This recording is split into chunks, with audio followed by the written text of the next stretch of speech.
Olá, pessoal, tudo bom com vocês? Bom, gente, no vídeo de hoje, como vocês viram no título, eu vim falar um pouquinho sobre esse assunto que acaba sendo até um pouco polêmico.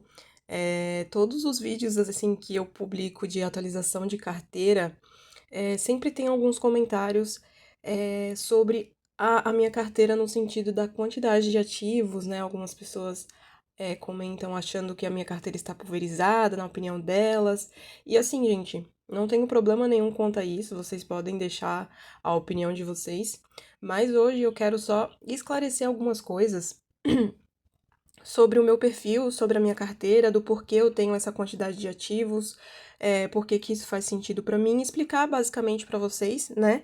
E, e para deixar claro também, gente, que o objetivo do meu vídeo não é de recomendar nada para vocês, no sentido de comprarem os mesmos ativos que eu, ou investirem na bolsa de valores, enfim, se não for do perfil de vocês, nada disso, não é de recomendação, tá? O objetivo dos vídeos, né, do meu canal é justamente mostrar, apenas mostrar o que eu faço, e obviamente que pode ser que no decorrer aí da minha jornada eu cometa erros e tá tudo bem, ninguém está isento de cometer erros, de às vezes apostar numa coisa e acabar não dando certo. E a bolsa de valores, ela é um tanto quanto arriscada, né, no sentido de que a gente tem ali muitas empresas e que pode acontecer de alguma empresa dar prejuízo, de alguma empresa a gente imaginar que vai subir e acabar descendo, enfim. Então é muito de fato variável e ninguém consegue prever as coisas, mas baseado em alguns estudos, em algumas análises que se fazem, a gente consegue mais ou menos definir quais os ativos que a gente vai comprar, baseado também no nosso perfil como investidor. Então aqui eu venho tentar passar uma ideia para vocês do porquê que a minha carteira é assim. E vocês vão ver que eu vou mostrar um gráfico que eu nunca mostrei, mas eu acho muito bacana. Achei muito interessante, um gráfico de rentabilidade, né? Hoje eu vi que a minha carteira ela tá com uma rentabilidade superior ao CDI dentro do período, considerando que a minha carteira é uma carteira jovem, com menos de um ano aí. Então, quero explicar para vocês, detalhar para vocês do porquê, né? Eu faço esse tipo de investimento, porque eu tenho essa quantidade de ativos e que para mim faz sentido sim. Principalmente agora nesse momento, eu vou conseguir exemplificar muito bem o que eu tô querendo dizer, tá? Porque vai existir momentos no mercado em que uma classe de ativos vai fazer mais sentido do que outras, justamente porque quando uma classe sobe, outra tende a descer e vice-versa. Então vamos lá. Primeiro, eu quero explicar para vocês que o meu perfil de investidor é de conservador a moderado, tá? Eu diria. Eu posso ser classificada como moderada porque hoje eu faço investimentos em bolsa de valores, né? E é variável, né? Um investimento variável ali, com um pouco mais de risco. Mas eu sempre busquei por ativos que fossem mais seguros, né? E os ativos mais seguros que a gente pode encontrar aqui no Brasil hoje seriam os investimentos de renda fixa, né? CDB, RDB, Tesouro Selic, Tesouro Direto, enfim, esses rendimentos de renda fixa são basicamente os investimentos que um investidor de perfil conservador tende a escolher justamente porque a gente tem uma renda ali, a gente sabe exatamente quanto vai receber e a gente nunca vai perder, né? A gente não vai correr o risco de perder o dinheiro investindo numa renda fixa, por exemplo, porque é muito mais seguro do que a renda variável. Mas como eu passei ali a investir em renda variável, até criptomoedas eu comecei a comprar, então o meu perfil passou de conservador a moderado. Então eu diria que eu mantenho esse perfil de moderada. Tem também um ponto importante que a minha carteira hoje ela tem um objetivo, não é de valorização, tá? A minha carteira ela tem eu tenho o objetivo de renda passiva mesmo, então eu estou investindo para aposentadoria, então obviamente que eu vou focar em ações pagadoras de dividendos, em fundos imobiliários que a gente tem ali a garantia do pagamento de dividendos, e eu vou focar em fundos imobiliários que pagam mais dividendos, então ele vai também ter um risco maior, obviamente, porque geralmente esses fundos que pagam mais dividendos são fundos de papel, né? Claro que Hoje, ainda na minha carteira, a maior porcentagem, né? Eu tenho mais fundos de tijolos, mais dinheiro investido, né, em fundos de tijolos do que em fundo de papel, e eu prefiro manter assim, até para ter uma segurança maior. Mas os fundos de papéis são fundos que pagam mais dividendos, justamente porque eles têm ali o seu rendimento atrelado à Selic, né, ao CDI, né, e ao IPCA. Então, geralmente aqui no Brasil, esses índices são sempre muito altos, então eles vão pagar mais dividendos do que os fundos de tijolos. Mas, de qualquer maneira, como eu disse para vocês, o meu foco é em dividendos, é em renda passiva. Então, eu vou sempre focar nesse tipo de ação pagadora de dividendo, em fundos imobiliários, que é praticamente 50% da minha carteira hoje. Também invisto no exterior, em ETFs, em REITs, que também pagam dividendos ali de 3 em 3 meses. Então, todo mês, praticamente, eu estou recebendo dividendos de investimentos do exterior, apesar de não ser muito, e eu também entendo isso, não é um valor que eu nem sequer saco ele, né? Eu deixo lá e eu reinvisto sempre os dividendos. Mas também tem um motivo, né, pelo qual eu invisto no exterior, e eu vou explicar tudo para vocês. Então é importante deixar claro, contextualizar toda essa questão para vocês entenderem do porquê, né, que eu tenho essa quantidade de ativos na minha carteira. Bom, falando de ações, né, gente, eu tenho poucas ações na minha carteira, né? Como vocês podem ver aqui, eu tenho apenas 5 ações. E eu também tenho um valor não muito alto, né? Eu não foco muito, eu deixo ali. Eu já estabeleci uma meta ali, como vocês podem ver aqui, ó, de 20% da minha carteira em ações, tá? E a princípio eu tô mantendo isso, né? Eu tô preservando, deixando balanceada a minha carteira nesse sentido. Então, o meu foco não é muito em ações, justamente porque não são todas as ações que pagam dividendos e elas também não têm ali uma periodicidade muito bem definida, né? Então, a ação que eu mais foco hoje, né, onde eu tenho um maior valor investido ali, é o Banco do Brasil mesmo, tá? Por ser uma ação de um setor perene, né, aqui no Brasil, de bancos ali no setor financeiro, é muito seguro, digamos assim. Além disso, ela é uma ação que paga dividendos com bastante frequência, então ali pelo menos 6 a 8 vezes no ano ela vai pagar dividendos, então para mim faz sentido ter ela na carteira, tá? Mas eu realmente não foco muito em ações. Hoje o meu foco maior tem sido em fundos imobiliários mesmo, justamente por causa dessa periodicidade que o fundo imobiliário tem no pagamento de dividendos, coisa que muitas ações não têm. Além disso, além dela ser pagadora de dividendos, ela é uma ação que a gente percebe que ela não varia muito, né, no preço dela. Eu entrei ali com um tempo onde todas as ações estavam em baixa e tudo mais, então eu consegui fazer um preço médio ali de R$ 25. Hoje ela deu uma queda bem expressiva, né? Depois que ela liberou ali o relatório dela do primeiro trimestre de 2025, como ela teve uma baixa ali no lucro, né? No lucro dela. Devido também a algumas explicações, né, que o próprio banco deu, como o primeiro trimestre sempre é muito ruim em relação ao agro do Brasil, ela teve algumas inadimplências, né?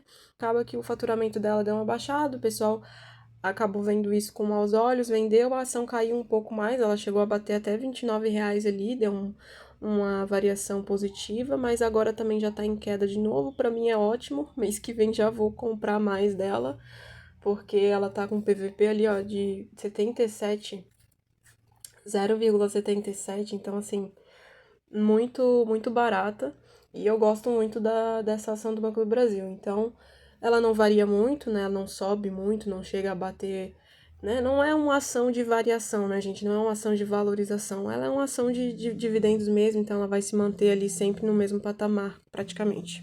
Banco Bradesco, da mesma forma que o Banco do Brasil, né, gente? É um banco que prospectou aí para o ano todo, todo mês, tá? Todo mês ela vem pagando dividendos, tá? Juros sobre capital próprio, enfim, ela vem pagando dividendos todo mês aqui, ela prospectou até para ali para o início de 2026, então todo mês ela paga um pouquinho. obviamente que depende ali da quantidade de cotas que você tem, né? Mas ela também é uma boa pagadora de dividendos. É uma ação que está em valorização, ó, como vocês podem ver aqui na minha carteira. Então, na mesma ideia ali que o Banco do Brasil é um banco também da área financeira, um setor perene, é um banco privado, né, diferente ali do Banco do Brasil, que é um banco público. Então, eu busquei essa diversificação nesse sentido também. Taesa, uma empresa também do setor perene aí de energia, né? Ela também é boa pagadora de dividendos, ela não paga assim com tanta frequência, mas quando ela paga, ela também paga um valor interessante, né, pro preço dela, né? Klabin, Klabin é uma ação que ela tá em stand-by na minha carteira, eu tô observando ela, né? Eu acredito que talvez futuramente eu vou vender, vou trocar ela por uma outra ação que faça mais sentido, porque ela apesar de ser uma ação barata, né, digamos assim, em relação à maioria das ações aí, é também de um setor de commodity aí, que é um setor mais seguro, mas ela não tem sido tão boa pagadora de dividendos assim, então eu acredito que futuramente, assim que ela se recuperar um pouco, que mesmo que ela tô esperando ela bater aí pelo menos o preço médio ali da minha carteira. Provavelmente eu vou vender, vou trocar ela por uma outra ação que esteja mais alinhada ali com o meu perfil, né? Com os meus objetivos. E Itaúsa também. Eu entrei na Itaúsa, fiquei em dúvida entre entrar no Itaú, né? Que é o banco, ou a Itaúsa, que é a holding, né? Mas pelo preço mesmo, para mim não fazia sentido entrar no Itaú. A ação é um pouco mais cara, apesar de ser um ótimo banco também, né? Acho que é o melhor aí do Brasil. Mas pelo preço mesmo da ação, eu decidi entrar na Itaúsa, mas ela também segue os mesmos princípios. Então, as minhas ações hoje, elas vão seguir sempre esse mesmo princípio de ser uma ação, obviamente, de uma empresa boa e tudo mais, mas eu vou levar muito em consideração a questão dos dividendos. Então, esse é o meu foco, gente. Por isso que a minha carteira aqui, tem tantos fundos imobiliários. E agora a gente vai para essa questão da quantidade, né, de fundos imobiliários que muita gente fala. Bom, gente, antes de eu entrar nesse mercado de bolsa de valores, eu fiz uma pesquisa aí, ó. Se vocês fizerem uma pesquisa aqui básica aqui no Google, ó, de quantidade ideal de fundos imobiliários na carteira, vocês vão ver que geralmente é indicado ter entre 8 e 15 fundos imobiliários para garantir uma diversificação adequada entre os setores e os tipos de imóveis, né? Então, assim, hoje eu tenho 10 ativos. Antes de comprá-los, cada um deles, eu fiz uma pesquisa sobre eles, li os relatórios gerenciais, quais os indicadores, né? Olhar o que significava cada indicador. Então, eu, na minha opinião, escolhi bons fundos imobiliários, tá? Hoje, se vocês verem aqui, todos estão com variação positiva. Obviamente que isso, né, muda de acordo com o tempo. Mas, gente, hoje, o meu foco tem sido justamente em fundos imobiliários por causa do meu perfil, por causa do objetivo da minha carteira, né? Que a minha carteira é uma carteira mais de aposentadoria mesmo, de renda passiva e tudo mais. Então, os fundos imobiliários, eles cumprem bem esse propósito. Além de ter a valorização, né? Eles têm essa questão do pagamento de dividendos. O fundo imobiliário tem que pagar pelo menos 95% dos seus rendimentos do mês. Então, assim, é um investimento que para mim faz sentido, tá? De renda variável, porque além da valorização da cota, a gente tem a rentabilidade, a gente tem aquele rendimento mensal todos os meses. E por que tantos fundos? Justamente por causa desse cenário que está acontecendo aqui, gente, ó. Se vocês olharem na minha carteira, praticamente todos os meus tipos de ativos, ações, fundos imobiliários, criptomoedas, tesouro direto e renda fixa, estão em alta. Se eu for olhar aqui para cada fundo imobiliário, então vamos imaginar que eu tenho apenas 5 fundos aqui na minha carteira. Eu iria ter mais dificuldade em definir qual fundo eu iria comprar, né? Porque todos estariam em alta, e o contrário também é verdadeiro. Se todos estiverem em baixa, eu estaria perdendo muito dinheiro, né, muita rentabilidade, porque eu imagino que um compense o outro. Por exemplo, se um fundo de papel ele está mais prejudicado, a Selic está mais baixa, o fundo de papel geralmente se prejudica nesses cenários.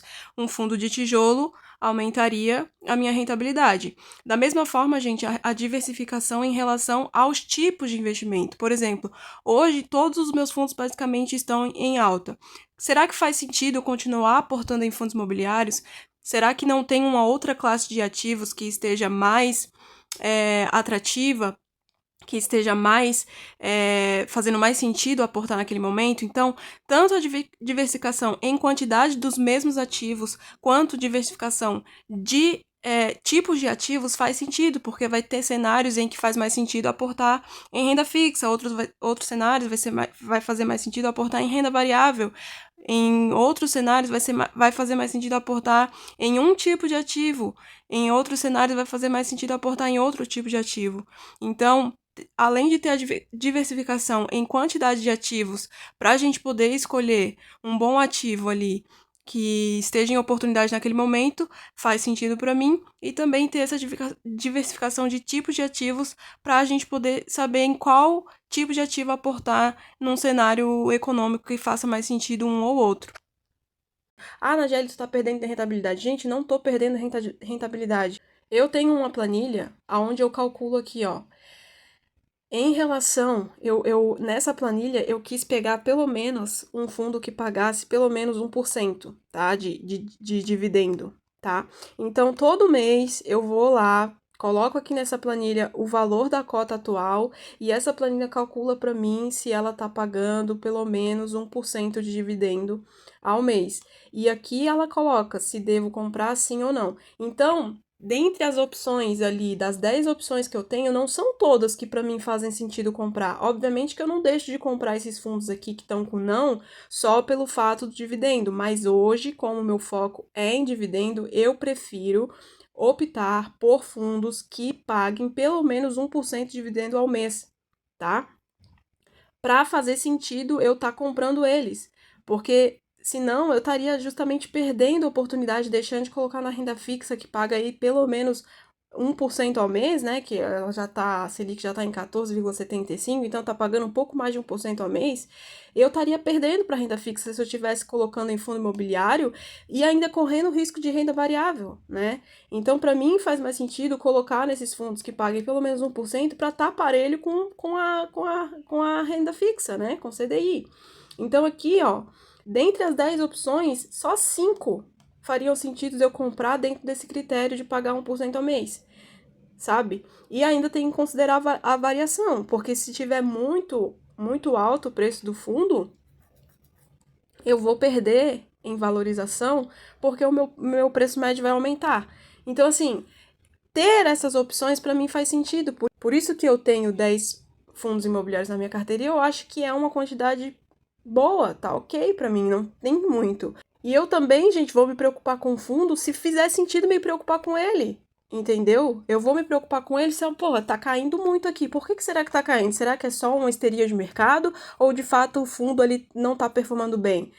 Quando isso acontecer, quando um fundo estiver em sinal de alerta aqui para mim, eu vou lá, vou ler o relatório e vou entender por que está acontecendo isso e eu vou tomar as minhas decisões do que faz sentido para mim. Mas eu não tenho carteira para ficar comprando e vendendo. Eu não faço trade. A minha carteira é para manter o fundo ali. Então eu preciso pesquisar sobre o fundo, eu preciso acompanhar o fundo para ver se ele se mantém ali nas diretrizes dele, se ele está dentro do que ele estabeleceu como valor e tudo mais.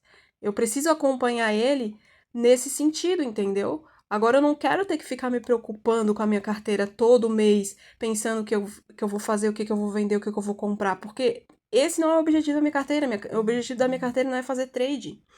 E se vocês olharem aqui, ó, a maioria dos meus ativos estão em valorização.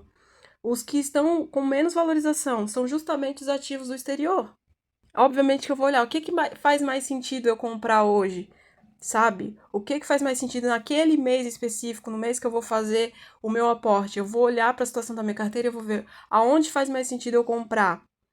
Né? Será que faz sentido eu desbalancear a minha carteira? Houve tempos em que a minha carteira estava mais balanceada, estava muito mais em fundos imobiliários, porque eles estavam em oportunidade.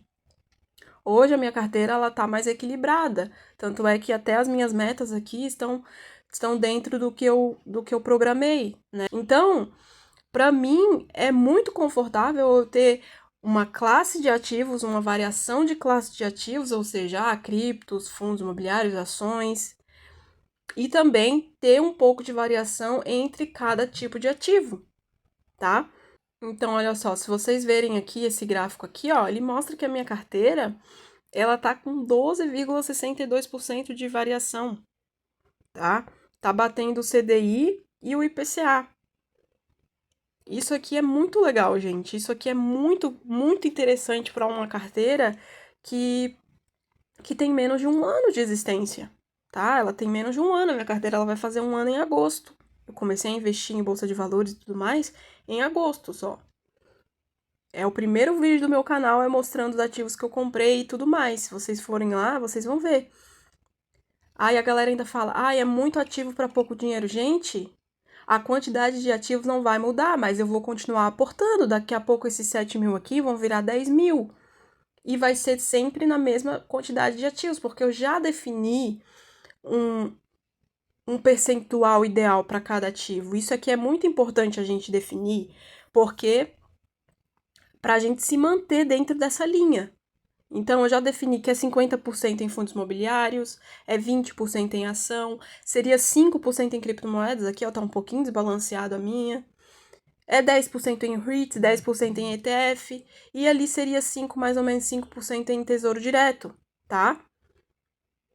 Então, ela tá balanceada. No mês que vem, as criptomoedas subiram, eu já não vou comprar mais cripto, vou olhar para uma outra classe de ativos. E assim sucessivamente. Então faz sentido sim. Eu acho que para mim tá sendo positivo, a minha carteira ela tá positiva, ela tá com a rentabilidade positiva, tá? E obviamente que aqui, como eu falei para vocês, eu não estou recomendando nada para vocês, não é para vocês me imitarem, não é para vocês seguirem o que eu tô fazendo. O máximo que eu quero que os meus vídeos façam para vocês é incentivarem vocês a investirem, mas também incentivarem vocês a investirem dentro do perfil de vocês. Vocês é que vão definir qual o percentual de cada ativo, vocês é que vão definir quais ativos vocês vão comprar. Não sou eu. Eu só tô aqui mostrando o que eu tô fazendo e quais são os meus resultados. Teve um comentário de um seguidor, eu não sei se ele é inscrito, enfim, mas ele comentou: muita diversificação acaba que não aproveita nenhum preço barato. Cara, eu comprei todos os fundos imobiliários baratos, todos. Todos os meus fundos imobiliários estavam em queda quando eu comprei. Quando eu entrei na bolsa, a bolsa ela estava uma das maiores quedas dela, tá? E enquanto muitos estavam procurando investir em renda fixa, eu estava aqui comprando fundos imobiliários e aproveitei sim, tanto é que todos estão variando positivo agora. A rentabilidade de alguns já está positiva. Vocês acabaram de ver que a minha rentabilidade da carteira como um todo está batendo IPCA e CDI. Então, assim, questionem meus métodos, mas não questionem meus resultados. Bom, gente, então é isso. Eu espero que vocês tenham entendido. Eu espero que tenha ficado claro aí para vocês alguns desses aspectos, tá? Mais uma vez, reforço aqui que eu não quero que vocês me copiem, que vocês achem que eu estou recomendando algo. Se eu conseguir inspirar vocês a investirem, já consegui cumprir o meu propósito, tá? Mas não imitarem, não fazerem igual eu, não comprarem os mesmos ativos que eu, até porque cada um tem um perfil, cada um tem uma realidade, cada um sabe como vai conduzir a própria vida, a própria carteira, vai fazer aquilo que faz mais sentido para você. E é isso, gente. Se você gosta desse tipo de conteúdo, não esquece de se inscrever aí no canal para acompanhar aí os próximos vídeos, acompanhar a minha jornada, vamos acompanhar aí meus erros, meus acertos. E gente inteligente aprende com os próprios erros, pessoas sábias aprendem com os erros dos outros. Então eu tô aqui abrindo a minha vida para vocês, abrindo meus investimentos para vocês, justamente para vocês aprenderem comigo também, tanto nos meus erros quanto nos meus acertos, tá bom? Um beijo e até o próximo vídeo. Tchau!